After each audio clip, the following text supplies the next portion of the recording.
لا مضل له ومن يضلله فلا هادي له. رب اشرح لي صدري ويسر لي أمري واحلل عقدة من لساني يفقهوا قولي. سبحانك لا علم لنا إلا ما علمتنا إنك أنت العليم الحكيم. ولا حول ولا قوة إلا بالله العلي العظيم. Amma ba'd.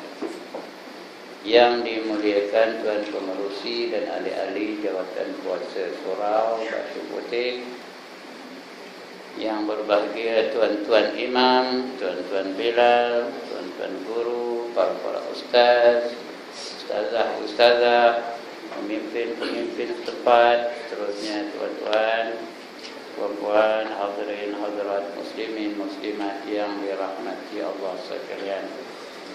Alhamdulillah, setinggi-tinggi kesyukuran dan pujian kita panjatkan kehadirat Allah Subhanahu wa taala yang pada malam ini mengizinkan kita sekali lagi berada di dalam surau yang mulia ini, dapat kita solat maghrib berjamaah dan dapat kita abadikan masa yang ada kita pada kita ni antara maghrib dan isyak ni, supaya kita benar-benar membaca daripada kitab kita ni. Mudah-mudahan kita dapat panduan-panduan darinya, mudah-mudahan kita dapat pimpinan darinya supaya dapat kita amalkan dalam kehidupan kita. Kerana ilmu ini kita belajar untuk diamalkan, bukan saja untuk dapat ilmu pengetahuan, ya. Hendaklah kita amalkan dalam hidup kita. Kerana ilmu tanpa amal seperti pokok tak berbuah. Amal tanpa ilmu ditolak. Ilmu tanpa amal seperti kasyajari bila samari, seperti pokok tak ada buah.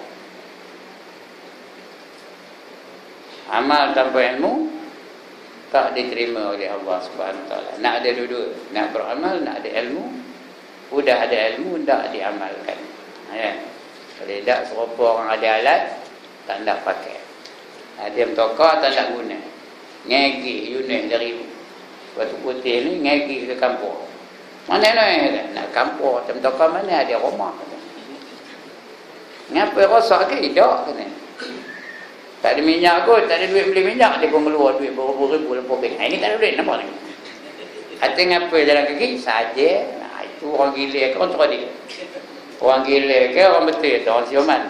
Itu orang yang ada ilmu tapi tak nak amal. Kita nak ada dua-dua. Nak ada ilmu, lepas itu diamalkan. Mudah-mudahan kita masuk dalam golongan ini, ya. Saya bercakap je pandai, buat ni belum tahu lagi. Baik. Tangannya. Kalau tak lekas, tak buat muka surat 400. 287. Kalau tak nak, muka surat 1. Pilihlah yang mana. Nak cepat habis ke nak lambat habis? Kalau nak cepat habis, kaburkan muka surat 380, kan? 281, ya? 287. 287. Bab baru, ya? Faslun fi adabi sahibi ma'as sahibi. Ini satu fasal pada menyatakan adab seorang yang bersahabat serta sahabatnya. Sahabatnya ada banyak-banyak, ada banyak macam, ya. Ada sahabat yang mengambil kesempatan. Ini namanya fair weather friends. Ada orang dengar perkataan ni, fair weather friends. Bila cuaca elok, dia berkawan dengan kita. Bila hujan, dia seorang ada payung, tinggal dengan kita. Itu namanya apa? Fair weather friend. Sahabat ketika cuaca baik. Ada juga sahabat yang ikhlas. Ya. Sahabat yang ikhlas ni inilah sahabat yang nak kita cari. Nak dapat sahabat yang ikhlas, kita sendiri mesti ikhlas. Kalau nak tahu kelemahan diri masing-masing, naklah kita cari sahabat yang ikhlas. Bila kita salah, dia tegur. Bila kita susah, dia tolong. Bila kita dalam kesempitan, dia akan lepaskan kesempitan kita. Begitulah sahabat yang ikhlas. Dan bila kita ada buat salah, dia tegur kita. biar dia tak biar kita, dia tegur kita. Itu sahabat yang ikhlas. Kalau nak tahu kelemahan diri masing-masing, hendaklah kita memiliki sahabat yang ikhlas. Itu di antaranya lah. Ada 4 cara kalau nak tahu kelemahan masing-masing. Ya. Yang pertama, tanya pada musuh. Yang kedua, cari sahabat yang ikhlas. Yang ketiga, berguru dengan guru yang mursyid. Yang keempat, bergaul dengan masyarakat ramai. Tahulah kita kelemahan kita. Yang pertama, apa tadi? Tanya pada musuh. Nak tahu kelemahan Haji Ibrahim, cari siapa yang benci benar dengan Haji Ibrahim. Akan tahulah berlambak-lambak kelemahan Haji Ibrahim. Nak tahu kelemahan Haji Marai, tanya siapa yang ketikkan dia. Jangan tanya kawan dia, jangan tanya Yunus, tanya elok saja lah, bagus dia lah katanya. Tanya siapa yang ketikkan dia. Berjela-jela dia punya kesalahan. Yang kedua, berguru dengan guru yang mursyid. Guru yang nampak kelemahan murid-muridnya. Guru yang mursyid itu tidak semestinya dia lulus tinggi-tinggi. Kadang-kadang Allah bagi dia pandangan tembus. Dia tahu kelemahan murid-muridnya dan dia bagi latihan-latihan untuk mengatasi kelemahan murid-muridnya itu. Itu yang kedua. Yang ketiga, bersahabat dengan sahabat yang ikhlas tadi. Yang keempat, bergaul dengan masyarakat ramai. Bila kita bergaul dengan orang ramai, baru kita tahu yang ini rajin sembahyang, aku ni malas benar. Yang ini lekat pandainya, aku ni tengin benar, jenuh ngaji tak juga dapat-dapat. Orang ni banyak hafalannya, aku kuliah pun tak mau habis-habis. Baru tahu kelemahan diri masing-masing. Itu 4 cara ya. Kalau kita tahu kelemahan diri masing-masing, itu di antara tanda-tanda ilmu yang kita belajar tu memberi manfaat bagi kita. Tanda ilmu yang memberi manfaat itu ada 5. Yang pertama, bertambah takut kita akan Allah Ta'ala. Yang kedua, bertambah gemar kita kepada akhirat. Yang ketiga, kurang gemar kita kepada dunia. Yang keempat, kita tahu kelemahan diri kita sendiri. Macam tadi ya, kita tahu kelemahan diri kita sendiri. Kita ni yang sebenarnya tahu kelemahan siapa? Kelemahan orang lain. Kalau orang lain tahu je ya. Yang ramainya kita ni bangau. Tahu ke bangau? Burung bangau tak tahu? Nyalakan siapa? Nyalakan orang lain je, dia tak salah. Itu burung bangau. Tak hafal ke bangau? Bangau, bangau. Mengapa kamu kurus? Apa jawabnya? Pasal apa aku tak kurus? Ikan tak nak timbul. Ikan, ikan. Ngapa kamu tak timbul? Apa jawabnya ni? Macam mana aku nak timbul? Rumput panjang sangat. Salah lain je, bukan salah dia. Rumput, rumput. Mengapa kamu panjang berbenar? Macam mana aku tak panjang? Apa jawabnya? Salah. Koba tak makan aku, katanya. Koba, ngapa kamu tak makan rumput? Macam mana aku nak makan? Perut aku sakit. Perut. Ngapa kamu sakit? Macam mana aku tak sakit? Aku makan nasi mantap. Nasi, ngapa kamu mantap? Macam mana aku tak mantap? Kayu aku basah, kayu apinya basah. Bila tak mantap? Kayu, mengapa kamu basah? Macam mana aku tak basah? Hujan nimpa aku. Hujan, ngapa kamu nimpa kayu? Macam mana aku tak nimpa? Katak manggil aku. Katak, ngapa kamu panggil hujan?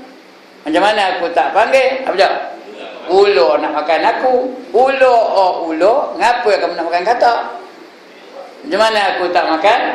Memang makanan aku. Salah bukan salah dia, salah orang lain aja. Ramai ada bangau sekarang ni. Termasuk yang cakap ni boleh juga ya? Nampak kesalahan orang lain aja. Itu dia. Tanda ilmu yang memberi manfaat tu, dia nampak kesalahan dirinya sendiri. Itu yang keempat. Yang kelima, dia kenal tipu daya syaitan. Itu tanda ilmu tu memberi manfaat. Baik, kita baca senang. Faslun fi adabi sahibi ma'a sahibi. Ini suatu fasal pada menyatakan adab seorang yang bersahabat serta sahabatnya. Bermula adab orang yang bersahabat itu beberapa perkara. Banyak adab-adabnya ya. Dalam Islam ni semua ada adab. Nak mamam ada adab, nak jalan ada adab, nak mengaji ada adab, murid ada adab dengan guru, guru pun ada adab dengan murid ya. Semua ada adab juga. Nak pun ada adab. Nak berosin ada adab, nak nguap ada adab, semua sekali ada adab dalam Islam. Ya, kita dah belajar setengah daripadanya di sini dalam kitab ini. Jadi nak bersahabat pun ada adabnya, banyak adabnya kata Imam Ghazali ya. Tetapi disebutkan oleh Imam Al-Ghazali di dalam Bidayatul Hidayah. Ada satu kitab namanya Bidayatul Hidayah. Ini bukan macam kitab ini juga lah. Macam Hidayatul Salikin juga. Kecil lagi daripada Hidayatul Salikin. Dia mengandungi doa-doa, mengandungi adab-adabnya, mengandungi wirid-wirid, zikir-zikir dan sebagainya. Macam kitab ini juga ya. Dia ni adik kepada kitab ini. Harga pun murah aja, RM10 harganya. Ya. Ada soalan lagi lepas tu? Apa soalan lagi lepas tu? Apa soalannya? Mana nak dapat? Atau mana nak dapat? Al-Ista Enterprise. Boleh cari, ada Bidayatul Hidayah nama kitabnya. Ya. Disebutkan oleh Imam Al-Ghazali di dalam Bidayatul Hidayah 23 perkara. 20. Tengok aja puluh tu, power aja 23. 23. Tak betul tu, 23. Tu dia sendiri lam haluk 23 perkara. Pertama, melebihkan ia akan taulannya itu atas dirinya dengan hartanya, seperti ia memberi akan taulannya dengan harta padahal dirinya itu berhajat kepada harta itu. Maka jikalau tiada kuasa akan yang demikian itu, hendaklah ia memberi akan taulannya yang lebih daripada hajat dirinya pada ketika berkehendak taulannya itu. Ini panjang sikit ya. Artinya apa? Dia melebihkan kawannya daripada diri dianya. Ya. Kalau dia bawa 2 biji royan, tengok kawan meleleh aja dia nengoknya buat. Bagi kawan tu 2 biji. Biar dia melopong apa tak makan. Atau bagilah sebiji, dia ambil sebiji. Itu paling komannya. Ya. Jangan nengok orang tu dah ada di luar tu, langsung tak keluar royan. Pukul 2 malam mau nak keluar kan. Itu tak ada lah ya. Jadi maknanya dia melebihkan kawannya daripada dia. Ini dah kalau dia minum di kedai tu ngadap dinding, bongkok dia minum ngadap dinding. Kita ngadap dinding. Macam ni dia ngadap dinding, bongkok. Udah habis dah bayar baru dia panggil. Ni kek kata udah bayar apa kanu. Ada ke orang itu? Sini tak ada kot, tempat lain ya. Jadi biar dia mendahulukan, melebihkan sahabatnya daripada dia. Ya. Tengok cerita zaman para sahabat dulu. Ya, ada seorang dalam peperangan. Ya, luka dalam peperangan. Cedera parah. Ya. Lalu dia minta ayo. Orang pun bagi ayo. Dia nak minum ayo tu baru sampai ke mulut cawan tu, tak sampai tak ada minum lagi, dia dengar sebelah kata dia, ayo. Artinya orang tu pun sangat dahaga nak minum ayo. Dia pun panggil yang merawat dia tu bagi orang ni, dia lebih merlu daripada berlaku kata dia. Ya. Yang nombor 2 tu itu juga ambil ayo tu nak minum tu. Dengar sebelah dia, kata sebelah dia, ayo kata nak ya. Tak jadi kawan tu minum juga, bagi kepada orang sebelah lagi tu. Sampai kepada orang nombor 3, rupanya tak dan, orang tu dah mati. Tak dan minum. Jadi pas balik kepada orang yang nombor 2, tengok orang yang nombor 2 pun dah mati. Pas balik kepada orang yang nombor 1, tengok orang yang nombor 1 pun mati. Tiga mati. Kerana apa? Kerana mendahulukan sahabat daripada dirinya sendiri. Ini dia. Saya baca cerita itu dalam buku sekolah orang putih. Nama tajuknya A Noble Deed. Tahu ke? Tahu deed? D-E-E-D. Perbuatan yang sangat mulia. Rupanya cerita itu tentera Islam. Dah jadi ustaz baru tahu. Ini cerita daripada peperangan di antara tentera Islam dengan orang kufar. Itu dia. Melebihkan sahabat daripada diri sendiri. Begitu juga ketika hijrah Nabi sallallahu alaihi wasallam, diperintahkan oleh Nabi supaya orang Ansar mengambil orang Muhajirin itu sebagai saudara angkat. Seorang ambil seorang, seorang ambil seorang, seorang ambil seorang, seorang ambil seorang.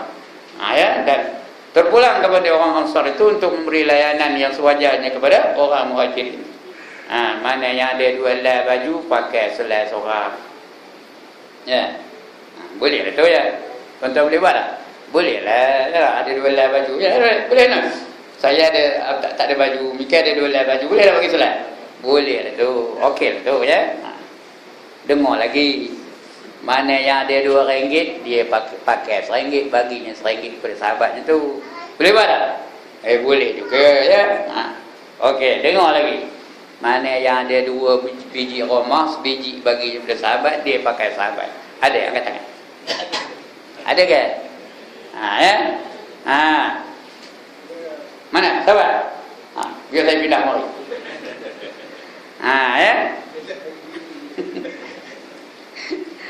Lagi, siapa yang ada 2 bidang tanah, satu dia pakai, satu sebidang lagi dibaginya kepada sahabatnya. Ada?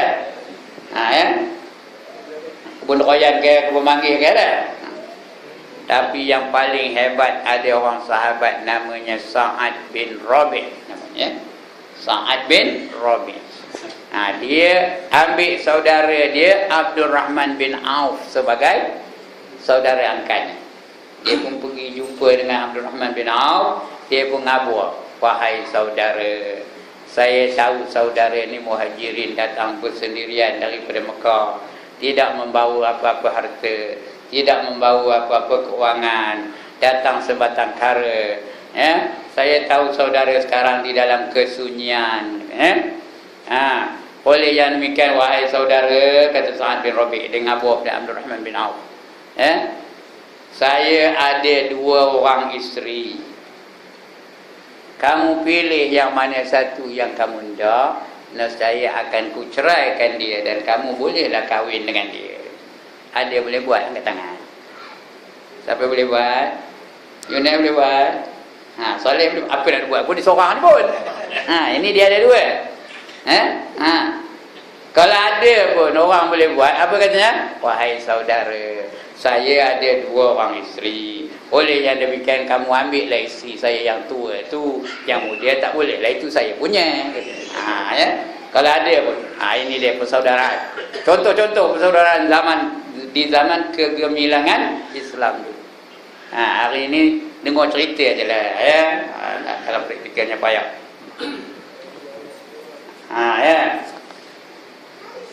Itu yang pertama, mendahulukan sahabatnya daripada dirinya sendiri.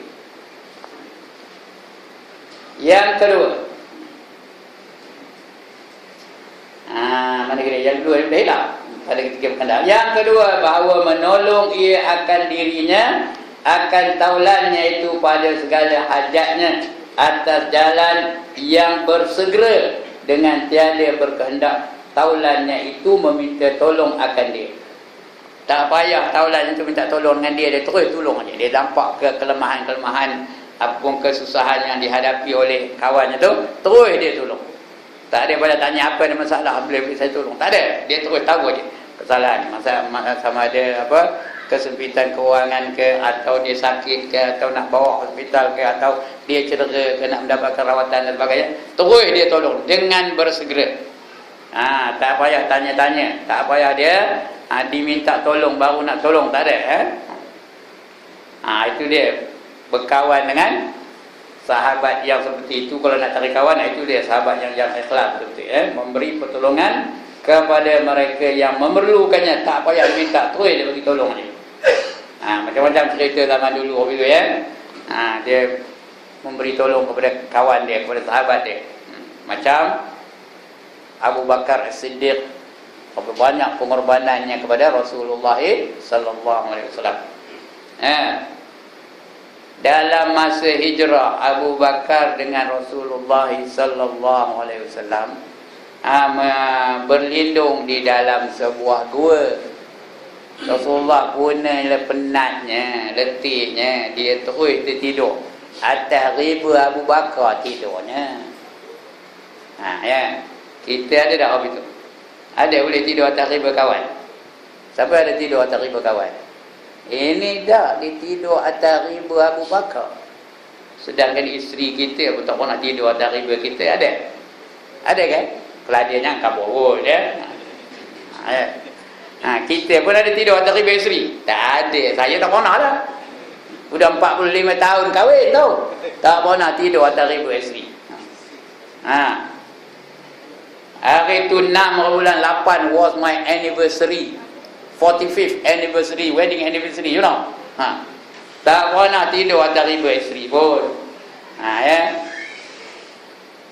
Ini Abu Bakar tidur atas riba Rasulullah sallallahu alaihi wasallam. Tengah tidur tu Abu Bakar nampak ada lubang di tepi gua tu, tempat lubang tu boleh keluar masuk. Tengok ada seekor ular dalam lubang tu. Udah siap nak matuk Nabi tu. Ular tu masuk ikut daripada lubang tu nak mematuk Nabi Muhammad sallallahu alaihi wasallam. Nengok itu Abu Bakar ambil jarinya, terus dimasukkannya jari dalam lubang tu. Dipatuk di ulur jarinya. Abu Bakar pahan tu. Sampai esok tu tak ada cabut-cabut jari daripada lubang. Dia takut ular tu boleh lepas keluar. Begitulah sampai esok pagi tu. Bila esok paginya Rasulullah terjaga, tengok-tengok Abu Bakar jarinya hitam. Dia tanya Rasulullah, apa kena jari kamu wahai Abu Bakar? Dia pun jawab, malam tadi ada seekor ular daripada lubang tu nak matuk kamu. Datang aku sumbat lubang tu dengan jari aku. Ni apa namanya? Hitam jari aku ni. Datang Nabi ludah kepada jari Abu Bakar dan terus serta merta baik. Hilang racunnya tu daripada jari Abu Bakar. Itu di antara mukjizat Nabi Muhammad sallallahu alaihi wasallam. Automatic on the spot baik penyakit dia. Itu dia di antara sahabat dengan sahabat. Dia membantu sahabatnya walaupun tak diminta tolong, dia bantu punya. Boleh berkorban nyawa untuk sahabat. Tak ada lah mencari yang mengapa. Begitu juga Sayyidina Ali ketika nak berhijrah kan. Rasulullah panggil Ali, maka kejar kata, ya Rasulullah, labbaika ya Rasulullah, aku datang ni ya Rasulullah. Malam ni kamu tolong tidur atas katil aku ya. Kita dengar apa pada Ali. Ngapa ya Rasulullah?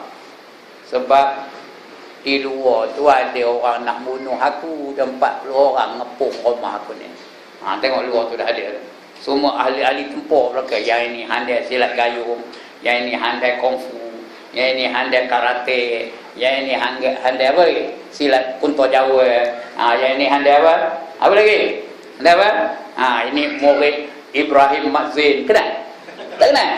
Ya, silat gayung raib. Ya. 40 orang keliling tu. Dia main nak bunuh aku. Sekarang kalau dia main datang, biar dia tengok dia main. Dia sangka dia main tu kamu tu aku kata. Dia sangka je kamu tu aku. Ya. Bila tengok-tengok kamu tak ada. Tak ada lah. Dia sangka je aku tu kata. Kalau apa, kamu boleh kena dulu kata. Ngapa apa itu? Apa kata Ali? Labbaika. Baik ya Rasulullah. Sami'na wa ata'na ya Rasulullah. Aku dengar dan aku taat kepadamu ya Rasulullah. Kalau kita suruh Nabi orang tentang macam ni kan? Tolong tidur atas kata aku ya. Apa sah ni? Ada orang nak bunuh aku, ya sangkanya kamu tu aku. Kena macam? Apa jawab dia kan? Apa jawab dia? Oh, orang nak bunuh ustaz aku, kena baring atas kata kamu ya. Ini dah. Itu kalau dia ke dak apa tu? Tak ada lah. Ya ustaz. Mau kan? Ustaz buat dah. Dah lepas itu baru ditanya mereka kepada Sayyidina Ali. Mengapa kamu sanggup menggadai nyawa pada malam itu ya Ali? Jawab Ali, kalau mereka bunuh aku pada malam itu, aku seorang saja yang mati. Tetapi kalau mereka berjaya membunuh Rasulullah sallallahu alaihi wasallam pada malam itu, apa jadi? Maka Islam akan terhenti pada malam itulah. Lepas itu tak berkembang Islam. Kerana yang nak mengembangkan Islam siapa? Rasulullah sallallahu alaihi wasallam. Jadi sebab itu Ali ni dia punya pandangan tu jauh ya. Dia nampak perkembangan Islam, bukan nampak kepentingan nyawa dia dah. Itu dia ya. Jadi dia memikirkan Islam lebih daripada memikirkan dirinya sendiri. Jadi sahabat yang baik itu dia sanggup mempertahankan nyawanya demi kepentingan sahabat. Dia sentiasa menolong sahabatnya walaupun dia tidak diminta untuk ditolong. Ketiga, bahawa menyembunyikan ia akan rahsia taulannya itu. Kalau ada keburukan yang ada pada sahabat kita, jangan dicanang-canangkan. Jangan dicanang-canangkan, disimpan rahsia dia.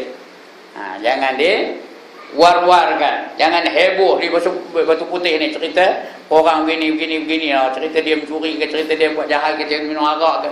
Mana tahu kita nampak seorang tengah minum arak di kedai katanya. Jangan beri heboh batu putih tu. Jantung minum arak, jangan tahu. Atau heboh tak puasa kan. Dia bulan Ramadan tak puasa, heboh. Kena disembunyikan rahsia sahabat. Barang siapa menyembunyikan rahsia sahabatnya, Allah akan sembunyikan rahsianya nanti di akhirat kelak. Jangan kita canang-canangkan kelemahan atau kekejian yang dilakukan oleh sahabat kita.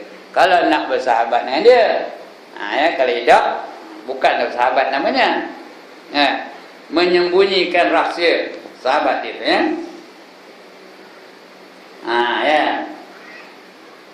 Menyembunyikan ia akan rahsia taulannya. Yang keempat, bahawa menutup ia akan segala aib taulannya. Serupalah rahsia tadi, ada yang baik, ada yang jahat, ada yang memalukan. Jadi kalau yang memalukan, jangan kita canang-canangkan keaiban sahabat kita tu kepada orang lain. Dia tu punya le bingung ngaji tak dapat-dapat, jangan dia tu punya le kedekut kan jangan. Kalau dia pun kita simpankan rahsia dia tu. Aib sahabat kita tu, dia tu ada kata dia ada kurap, jangan beria benar. Kalau tak percaya tengok tampang punggung tu ada kurap. Kalau dia tengok heboh semua. Ngaburkan sahabat tu ada kurap. Padahal yang memalukan tu hendaklah dirahsiakan. Jangan kita war-warkan. Jangan kita heboh-hebohkan. Jangan kita canang-canangkan rahsia sahabat itu. Yang kelima, apabila mendengar ia akan seorang mencela akan taulannya itu, jangan disampaikan perkataan itu kepada taulannya itu. Kita dengar orang tengah ngatai Yunus itu tak guna punya orang anu. Kita dengar tu, jangan kita berambat pula pergi balik ke Batu Putih ni nak cerita Yunus tadi kata mikir, Haji Saleh tu kata mikir anu. Jangan ya. Itu mengadu domba namanya. Mengadu domba, namimah dalam bahasa tasawufnya. Itu perbuatan yang sangat keji, yang sangat dimurkai oleh Allah Ta'ala. Kalau ada orang ngumpat sahabat kita, jangan kita sampaikan kepada dia. Jangan kita sampaikan menyebabkan dia marah pula dengan kita. Marah dengan orang, marah dengan diri kita sendiri. Simpan rahsia itu. Jangan kita pula yang mengwar-warkan, yang mencanang-canangkan keaiban sahabat kita tu. Walaupun bermusuh, musuh pun itu juga. Macam Ali dengan Muawiyah. Mereka tu dulu berperang tu, Ali dengan Muawiyah. Tapi bila didengar oleh Ali orang mengumpat Muawiyah, marah Ali. Jangan kamu mengumpat dia. Muawiyah adalah sebaik-baik sahabat katanya. Dia adalah sebaik-baik sahabat. Kita berselisih pendapat, tapi bukan berselisih tentang akhlak. Jaga akhlak walaupun dalam peperangan. Bukan macam orang Yahudi dengan orang Palestin. Orang Yahudi berperang dengan orang Palestin, yang dibunuh hanya siapa? Yang dibunuh orang Yahudi siapa? Orang tua, kanak-kanak, perempuan yang dibunuhnya, ya. Orang Palestin bunuh orang Yahudi, siapa bunuhnya? Tentera yang dibunuhnya, Brigade Al-Qassam tu. Yang banyak mati Yahudi tentera, yang banyak mati Palestin siapa? Orang awam. Orang awam yang mati, dekat 2,000 matinya. Ya. Palestin, Yahudi berapa mati? Kalau dalam berita rasmi mereka 63, tapi sebenarnya lebih 500 matinya. Ya, orang Yahudi. Cuma tak keluar orang Yahudi ni. Dia mengatakan dia 63 aja matinya. Padahal dekat, tak sampai ke lebih kan? Tak sampai 500 mati. Hampir 500 orang Yahudi mati. Dan yang mati itu semua pejuang-pejuang belaka, tentera-tentera belaka. Tidak ada orang awam Yahudi yang mati. Itulah hebatnya tentera Al-Qassam. Tapi nak masuk sebagai tentera Brigade Al-Qassam tu, syarat utamanya apa? Mesti hafal Quran. Itu yang pertama sekali. Mesti hafal Quran. Kalau inna ataina pun tak hafal, henti lah. Jenuh. Kuliah tak mau habis-habis, henti lah ya. Jenuh. Wala ana abidum ma'abadtum wala antum abiduna ma'abud wala ana abidum ma'abadtum wala antum abiduna ma'abud wala ana abidum ma'abadtum wala antum abiduna ma'abud. Henti lah. Jenuh ya. Dia syarat utama, yang pertama mesti hafal Quran. Sebab Brigade Al-Qassam tu dia menterbalikkan ramalan Rasulullah SAW. Rasulullah pernah meramalkan di akhir zaman nanti umat Islam ada satu penyakit namanya al-wahnu. Apa erti al-wahnu?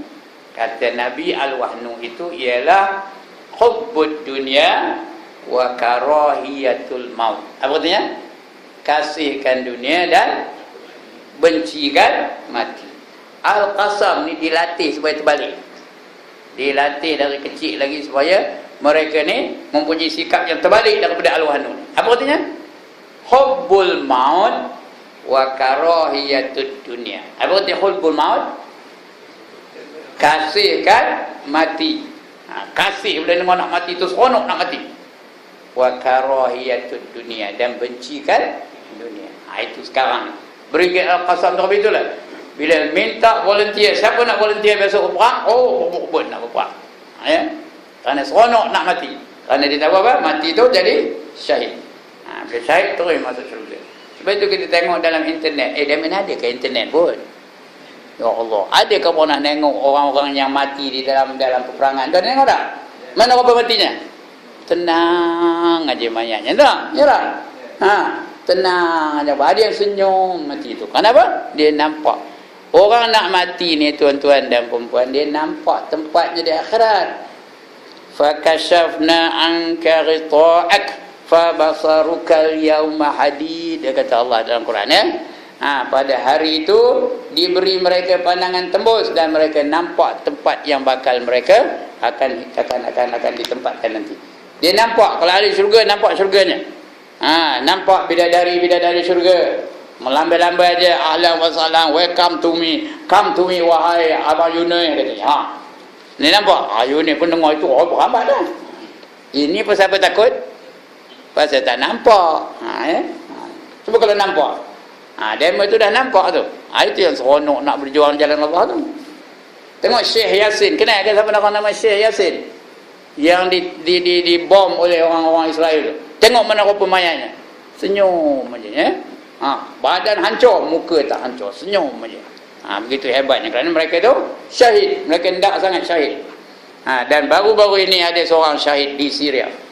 Orang Melayu berjuang di Syria baru mati. Baru lagi. Hari ini punya berita ya. Tak tahu dia mana? Ya Allah dia mana? Tahu? Ini dia ya. You nak tahu? Sudah. Nyanduk mana tahu? Itulah jangan kodiannya baca putusan jadi baca. Carilah berita-berita yang terkini ya. Alright. Tak maaf ya.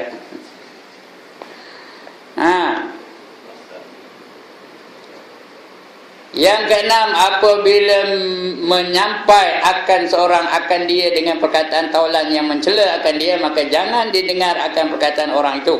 Ini kalau orang tu tengah ngata kawan kita, jangan kita dengar. Buat akal nak balik lah, minta maaf lah teman nak balik kata ya. Buat akal nak berak lah, nipu pun tak apa. Ya. Minta maaf lah ada seorang manggil aku kata ya. Pasal orang tu tak ngata apa? Ngata sahabat kita. Mengumpat sahabat kita, jangan kita pula tumpang sekaki pula. Iya ke? Tak ada. Ya. Kita tinggalkan majlis dia tu. Jangan kita pula sama sekali. Nambah pula lagi. Iya, jangan. Ya. Itu adab bersahabat tu.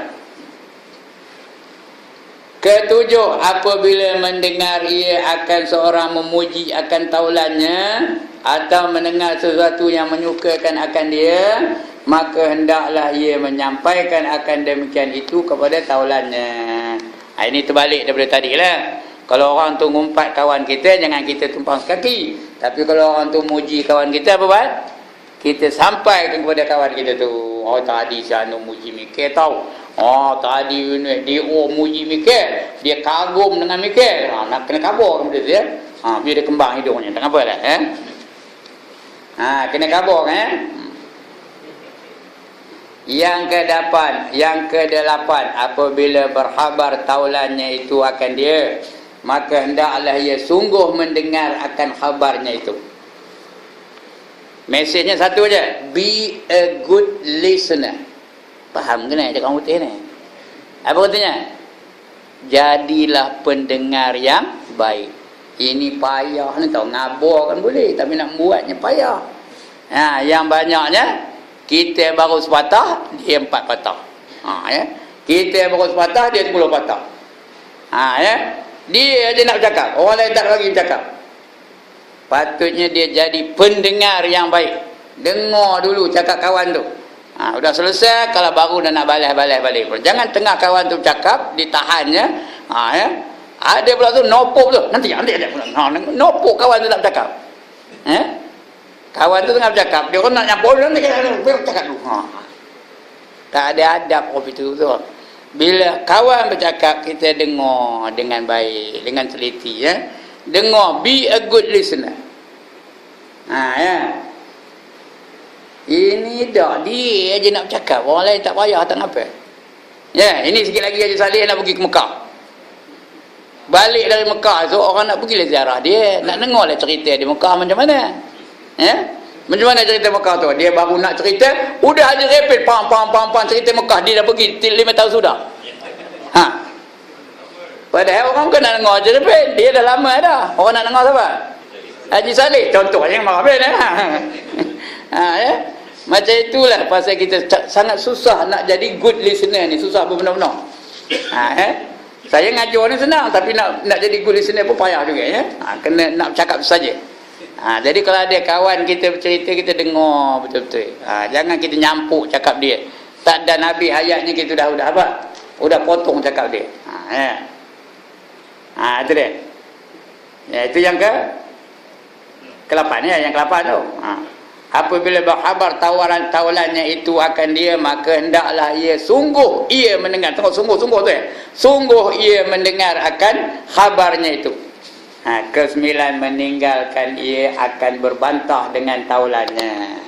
Jangan si nak bertengkar je ya. Kalau dia nak menang, bagi aja dia menang. Diam lagi baik. Kalau dia tak setuju dengan cakap kita, diam je lagi baik. Kerana bertengkar-tengkar tu boleh menyebabkan pergaduhan, boleh menyebabkan perkelahian, boleh menyebabkan bermasam-masam muka. Jadi jangan kita suka bertengkar dengan dia. Kerana bertengkar tu satu sifat mazmumah yang memang dilarang dalam Islam. Tak boleh kita bertengkar-tengkar. Ada bab jangan bertengkar ni. Tengok balik. Bab menjaga lidah. Tengok balik kitab ni. Dah habis dah cerita ni. Bab menjaga lidah. Jangan berbahas-bahas. Jangan bertengkar-tengkar. Jangan sampai negang-negang aurat. Ya, tapi berbicara tak apa, dia berjidal. Berjidal tu apa? Wajadilhum billati ahsan. Itu ada ya. Berbahaslah mereka dengan baik. Orang ni ada dalil begini, orang ni ada dalil begini. Dengar ada teratur. Jangan sampai dengan orang. Ya, jangan kita bertengkar-tengkar dengan sahabat kita. Kalau bertengkar pakai bergaduh tu. Bila bergaduh, dah tak bertegur. Ya, sudah tak bertegur. Sudah putus silaturahim. Ya, bila putus silaturahim, pendek umur. Tahu? Pendek umur. Nak panjang umur apa buat? Nak panjang umur apa buat? Sambung balik silaturahim. InsyaAllah panjang umur tu ya. Baik. Yang ke-10. Yang ke-9. Sudah, 9 dah. Yang ke-10. Apabila memanggil ia akan taulannya itu, maka hendaklah ia memanggil akan namanya yang terlebih kasih ia dengan dia. Kalau kita nak ngeluh, bagi gelaran bagi sahabat kita pun, biar bagi gelaran yang baik-baik. Jangan ngeluh kawan tu mala'un lah. Lagi apa? Si tam lah. Lagi apa? Si pendek lah. Ya? Tengok nama Ustaz Ibrahim buncit pun, sebuncit. Jangan ya. Jangan gelar dengan gelaran-gelaran yang buruk-buruk. Ya. Biar gelar dengan gelaran yang dia suka. Macam ada pernah dengar orang nama Abu Hurairah. Ada pernah dengar tak? Rasulullah. Siapa bagi gelaran tu? Rasulullah. Mengapa? Mengapa? Kerana dia sangat kasihkan kucing. Abu Hurairah tu bila tengok kucing, kejurnya, ditangkapnya, dipeluknya, bagi makan, dibawa balik ya. Sayang benarkan kucing. Tak boleh tengok kucing. Jadi kata Nabi, aku gelarkan kamu Abu Hurairah. Sedangkan namanya siapa? Kuis perdana malam ni. Siapa nama sebenarnya Abu Hurairah? Abdurrahman Sakhar. Sin kha ra ya. Sakhar Al-Azadi namanya. Tapi kalau kita sebut Abdul Rahman Sakhar Al-Azadi, siapa pun tak tahu. Tapi kalau sebut Abu Hurairah, siapa? Perawi hadis yang sangat terkenal. Begitulah ya. Begitu juga Nabi itu menggelar isteri-isteri dia tu dengan gelaran yang baik-baik belaka. Ya, Ummu Humairah dan sebutnya ya, macam-macam. Dia menggelarkan isteri-isteri dia. Kita apa? Ngeluh kawan. Pendek kena. Pendek geluhnya. Memanglah dia tu pendek. Ustaz Ibrahim pendek ke panjang? Pendek nak keluar. Pendek kena. Memang. Udahlah ada orang lain nama Ibrahim pendek. Ustaz Ibrahim pun nama Ibrahim pendek juga. Ya. Tak boleh apa betul. Tapi jangan panggil panjang pula. Tak boleh juga dia pendek pun nak panggil panjang. Bagilah gelaran-gelaran yang agak-agak dia suka dengarnya ya.